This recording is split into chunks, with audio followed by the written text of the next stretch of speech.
ពិតជាស្រួលមែនវីពួកតៅស៊ូទាំងនេះពិតជាសប្បាយណាស់មិនធម្មតាទេ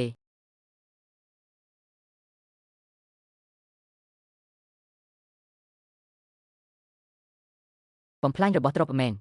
24គ្រាប់នោះភាគច្រើនជាគុជទប់សមុទ្រហើយដាវនោះ8ភាគ10ជាដាវស្វាយស៊ូយ៉ាងណាក៏គ្មាននរណាចូលទៅចិត្តទ្រព្យទាំងពីរនេះបានដែរទុកចោលក៏មានសុវត្ថិភាពបងទី2បងទី3តៅចាស់ហុងជុននោះមានណាស់ពេលបងទំនេរទៅដើរលេងនៅវិមានស្វាយស៊ូក៏ហើយយកកំណប់ខ្លះត្រឡប់មកវិញល្អទេ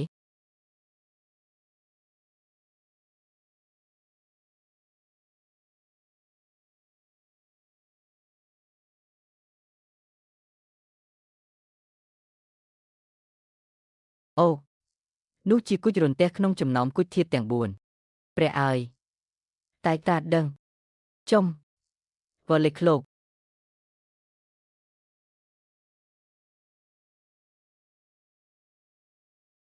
ឬមួយនេះជាឫស្សីល្វីងពីកំណើត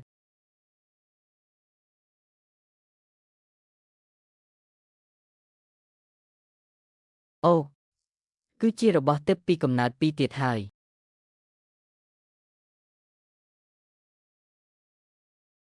តើបងប្រុសម្នាក់ណាចិត្តផ្លាស់ប្ដូររូបរាងហើយ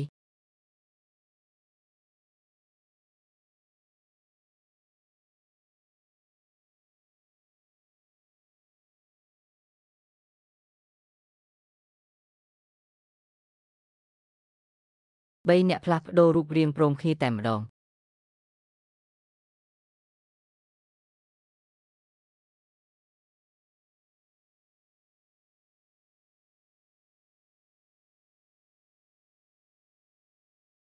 បងទី4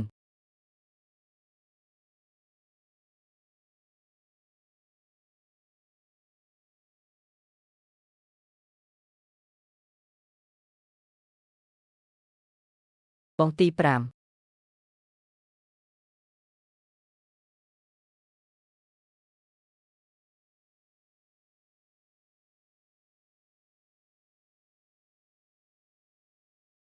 បងស្រីទី6បងទី4បងទី5និងបងស្រីទី6ក៏បានកើតមកដែរពេលនេះនៅសល់តែខ្ញុំម្នាក់គត់តើពេលណាទើបខ្ញុំអាចផ្លាស់ប្ដូររូបរាងកើតមកបានទៅ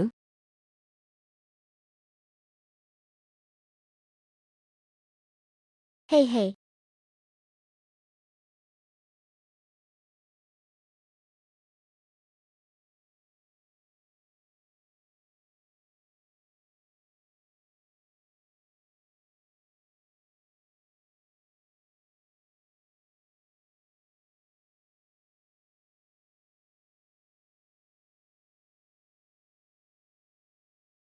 កម្ដៅល្មមហើយស្ងោរមួយសន្ទុះទៀតទៅ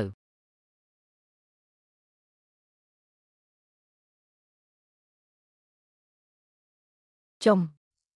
នេះវាឈ្ងុយខ្លាំងពេកហើយពិតជាចង់ផ្ទុះឃ្លោកនេះចេញទៅក្រៅហើយស៊ីឲ្យឆ្អែតម្ដងណាស់មិនបានទេថាមពលមិនទាន់ស្រូបអស់ឡើយបើផ្លាស់ប្ដូររូបរាងមុនពេលកំណត់អាចនឹងមានពិការភាពពីកំណើត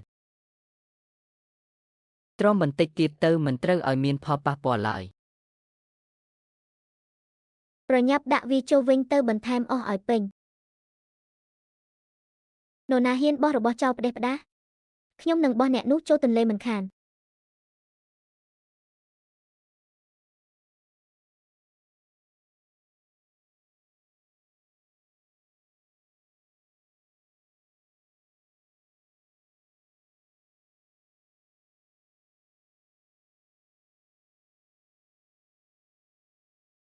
មាននរណានៅទីនេះទេ